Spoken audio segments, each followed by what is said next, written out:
सीमापुरी की गलियों में सुबह की पहली किरण के साथ ही हलचल शुरू हो जाती है। यहाँ साहेब रहता है, जिसका परिवार 1971 में ढाका के हरे भरे खेतों को छोड़कर दिल्ली की इस धूल भरी बस्ती में आ गया था। साहेब हर सुबह कूड़े के ढेर में कुछ कीमती ढूंढने निकलता है। उसके लिए ये कूड़ा सिर्फ कचरा नहीं, बल्कि उम्मीदों का एक अंबार है। साहेब अकेला नहीं है, उसके साथ लड़कों की एक पूरी टोली है जो नंगे पैर घूमती है। जब उनसे पूछा जाता है कि वे जूते क्यों नहीं पहनते, तो कोई कहता है कि माँ ने अलमारी से उतार कर नहीं दिए, तो कोई इसे अपनी परंपरा बताता है। वास्तव में यह परंपरा नहीं, बल्कि गरीबी को छिपाने का एक बहाना है। साहेब का पूरा नाम साहेब-ए-आलम है, जिसका अर्थ है ब्रह्मांड का स्वामी। लेकिन वह इस बात से अनजान है कि उसके नाम और उसके जीवन की वास्तविकता में कितना बड़ा अंतर है। एक दिन कूड़े में उसे 1 रुपये का सिक्का मिल जाता है। उसकी आंखें चमक उठती हैं।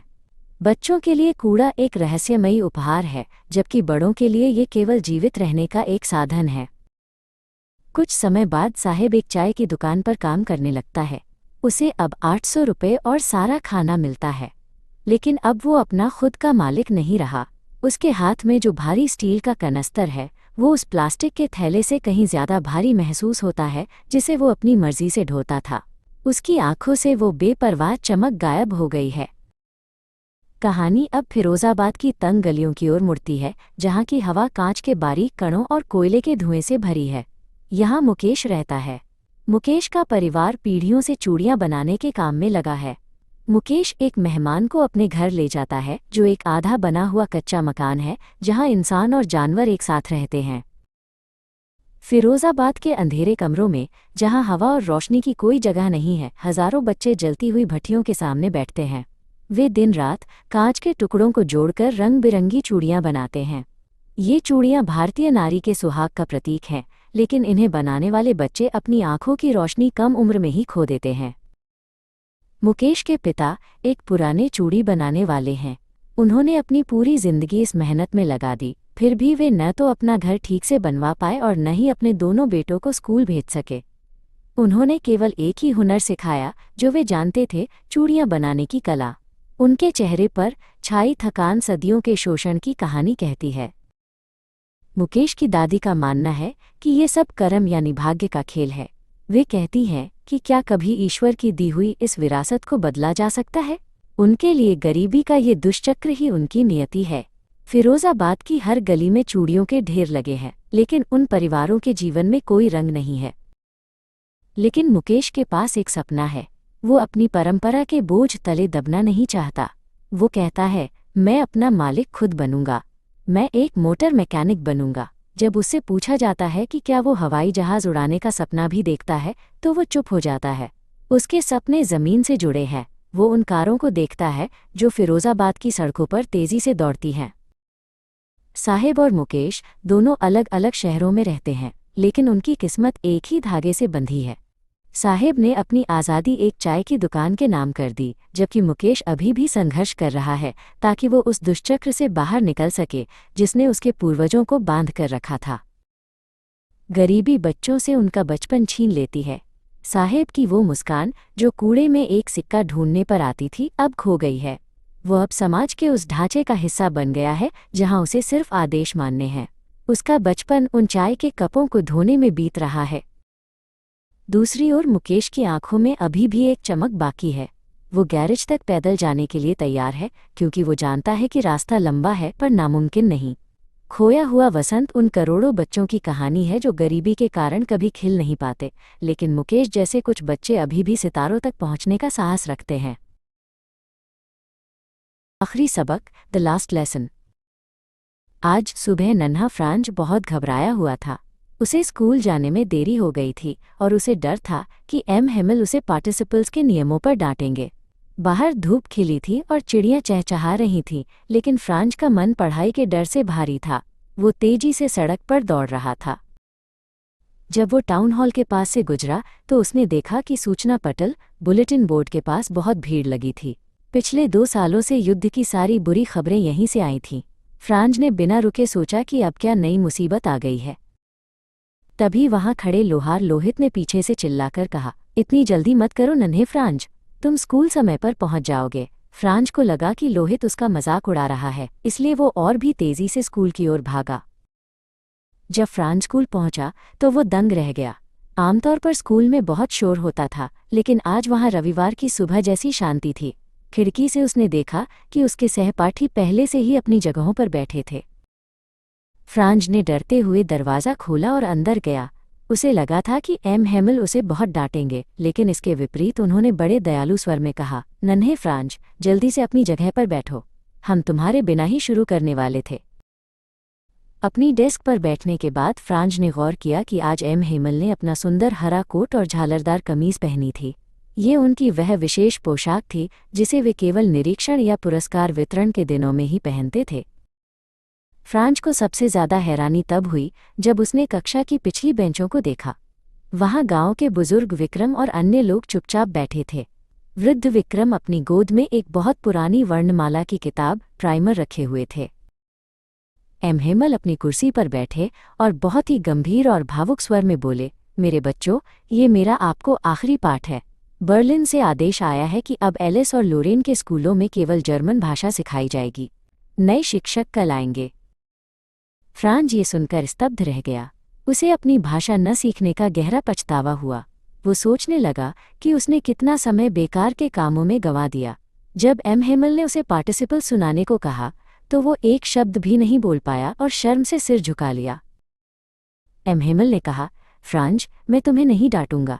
हम सभी ने अपनी मातृभाषा को कल पर टाला है। याद रखो, जब किसी राष्ट्र को गुलाम बनाया जाता है तो जब तक वे अपनी भाषा को थामे रखते हैं, उनके पास अपनी जेल की चाबी होती है।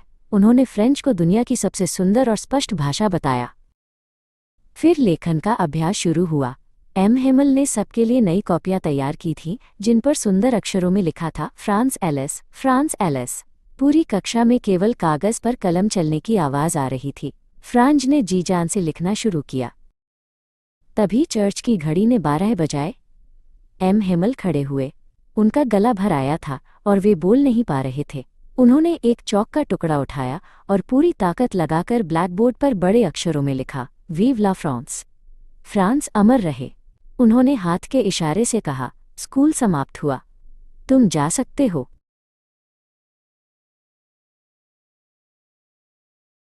विवान को पानी से बहुत डर लगता था। ये डर तब शुरू हुआ जब वो केवल 4 साल का था। उसके पिता उसे कैलिफोर्निया के समुद्र तट पर ले गए थे। वहां लहरें बहुत ऊंची और ताकतवर थीं। अचानक एक विशाल लहर आई और विवान को नीचे गिरा दिया। वो पूरी तरह पानी में डूब गया। उसकी सांसें थम गईं और वो बहुत घबरा गया। उस दिन से पानी का एक गहरा डर उसके दिल में बैठ गया। कई सालों बाद विवान ने अपने डर को हराने का फैसला किया। वो YMCA स्विमिंग पूल गया। वहां का पानी शांत था और एक तरफ उथला था।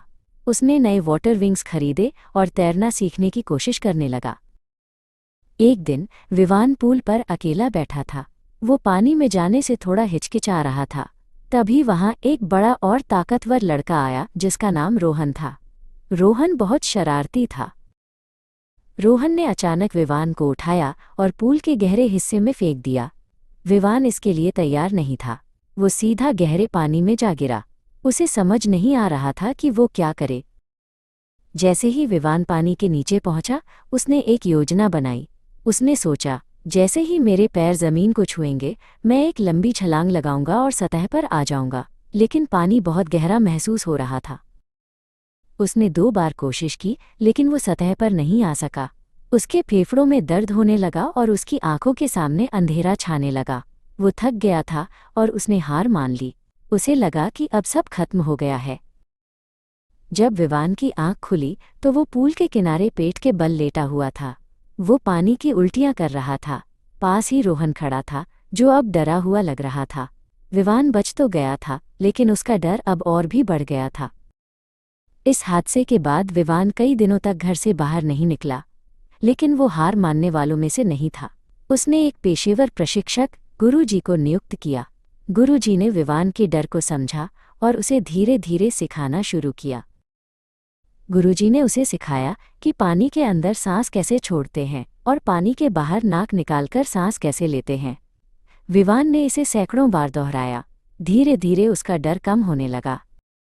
महीनों की कड़ी मेहनत के बाद विवान अब बिना किसी सहारे के तैर सकता था।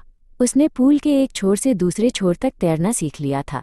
गुरुजी ने गर्व से कहा, अब तुम एक तैराक बन गए हो। अपने डर को पूरी तरह खत्म करने के लिए विवान एक बड़ी झील पर गया। उसने गहरी झील में गोता लगाया और मीलों तक तैरा। उसने अपने डर की आंखों में आंखें डालकर कहा, अब मैं तुमसे नहीं डरता। विवान ने आखिरकार जीत हासिल कर ली थी।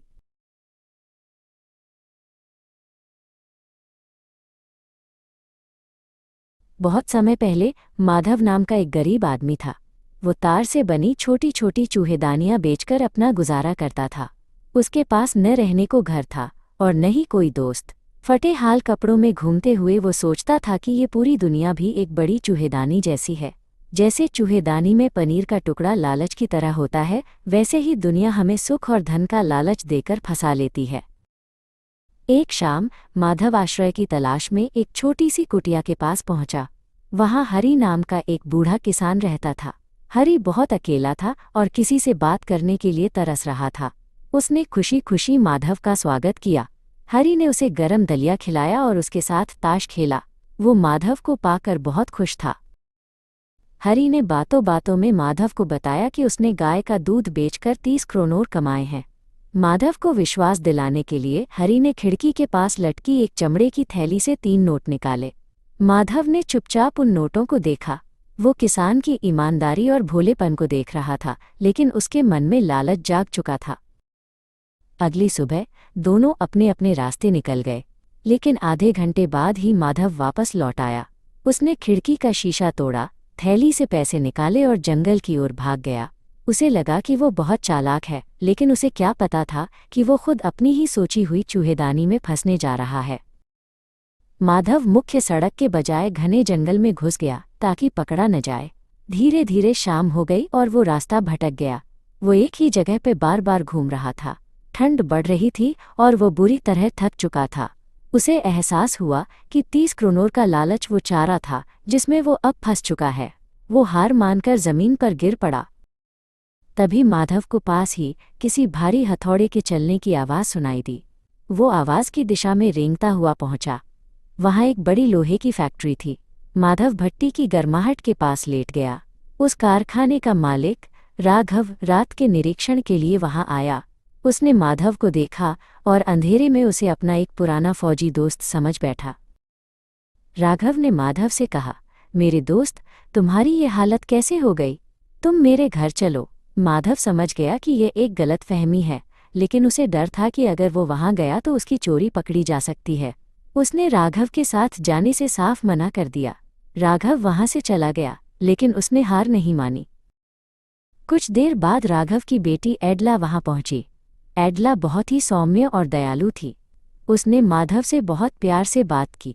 उसने माधव की आंखों में डर देखा और कहा, आप डरे नहीं, आप हमारे मेहमान की तरह आएंगे और जैसे चाहें वैसे जा सकेंगे। एडला की बातों में ऐसी सच्चाई और करुणा थी कि माधव मना नहीं कर पाया। अगले दिन क्रिसमस था। माधव को नहलाकर अच्छे कपड़े पहनाए गए। जब वो साफ सुथरा होकर रोशनी में आया तो राघव ने पहचान लिया कि ये उसका दोस्त नहीं है। राघव गुस्से में चिल्लाया और उसे पुलिस के हवाले करने की धमकी दी। माधव ने शांति से कहा कि उसने कभी खुद को उनका दोस्त नहीं बताया था, वो तो बस शरण चाहता था। जब राघव ने माधव को घर से निकालने की कोशिश की तो एडला बीच में आ गई। उसने कहा, पिताजी, हमने ही इसे बुलाया था। आज क्रिसमस है और मैं चाहती हूँ कि एक ऐसा इंसान जिसे पूरी दुनिया दुत्कारती है, कम से कम एक दिन शांति और प्यार से हमारे साथ बिताए। राघव अपनी बेटी की बात मान गया। माधव हैरान था कि कोई उसके लिए इतना स्टैंड ले सकता है। पूरा दिन माधव ने सिर्फ खाया और सोया। एडला ने उसे एक सुंदर कोट उपहार में दिया और कहा कि वो इसे रख सकता है। उसने ये भी कहा कि अगले साल भी उसका स्वागत है। माधव ने कभी ऐसा सम्मान और प्यार नहीं देखा था। एडला के निस्वार्थ व्यवहार ने माधव के अंदर के चोर को झकझोर कर रख दिया था। अगली सुबह जब एडला और राघव चर्च से लौटे, उन्हें पता चला कि माधव ने एक किसान के पैसे चुराए थे। एडला दुखी थी, लेकिन घर पहुंचकर उसे एक पैकेट मिला। उसमें एक छोटी चूहेदानी थी जिसके अंदर हरी के 30 क्रोनोर और एक पत्र था। पत्र में लिखा था, आपने मुझे एक कप्तान की तरह सम्मान दिया, इसलिए मैं अब एक चोर की तरह नहीं रह सकता। कृपया ये पैसे उस गरीब किसान को लौटा दें। माधव अब उस बड़ी चूहेदानी से आज़ाद हो चुका था।